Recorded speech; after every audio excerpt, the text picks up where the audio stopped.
সিলেটি ভাষাকে বাংলাদেশি আখ্যা দেওয়ায় অমিত মালব্যের বিরুদ্ধে গর্জে উঠল তৃণমূল কংগ্রেস।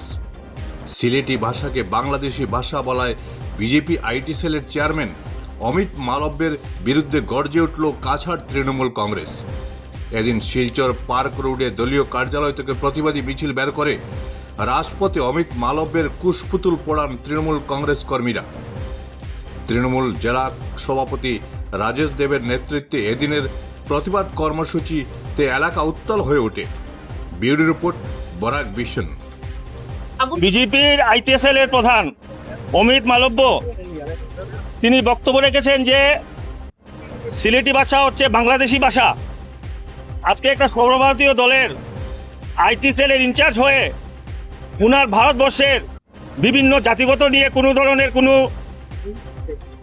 উনি কিছু জানেনই না, ওনার কোনো জ্ঞান বলতে কিছু নেই।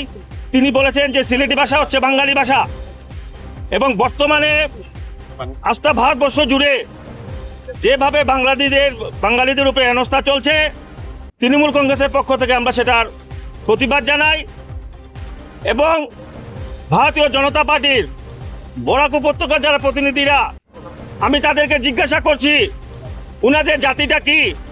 আজকে ভারতবর্ষের স্বাধীনতা সংগ্রামে কতজন মানুষ শহীদ হয়েছেন, তার মতন যারা শহীদ হয়েছেন তাদের মধ্যে বাঙালি কতজন। আজকে নেতাজি সুভাষ বন্ধু থেকে শুরু করে রবীন্দ্রনাথ ঠাকুর, ক্ষুদিরাম বসু প্রত্যেকজন হচ্ছে বাঙালি। আর তিনি বলেছেন যে সিলেটি ভাষা হচ্ছে বাংলাদেশি ভাষা। আজকে ভারতবর্ষের বিভিন্ন শহরে আজকে সিলেটি মানুষরা বসবাস করছেন। আজকের এই বরাক উপত্যকায় লক্ষ লক্ষ বাঙালিরা সিলেটি ভাষায় কথা বলেন। আমরা তার প্রতিবাদ জানাই এবং আমি ধিক্কার জানাচ্ছি যে ভারতীয় জনতা পার্টির বরাক উপত্যকার যারা জনপ্রতিনিধিরা এখন পর্যন্ত ওনাদের মুখে কুলু বেটেছেন, ওনারা কোনো বক্তব্য রাখছেন না। তো আমাদের সন্দেহ হচ্ছে ওনারা বাঙালি না কোন জাতি। তাই আমরা বলছি আগামী দিনে যদি বাঙালির উপরে কোনো ধরনের অত্যাচার হয়, বাংলা ভাষা নিয়ে যদি কোনো উল্টাপাল্টা বক্তব্য হয়, তৃণমূল কংগ্রেস বসে থাকবে না। তৃণমূল কংগ্রেস তা নিয়ে সমস্ত বরাক উপত্যকায় জোরদার আন্দোলন শুরু করবে।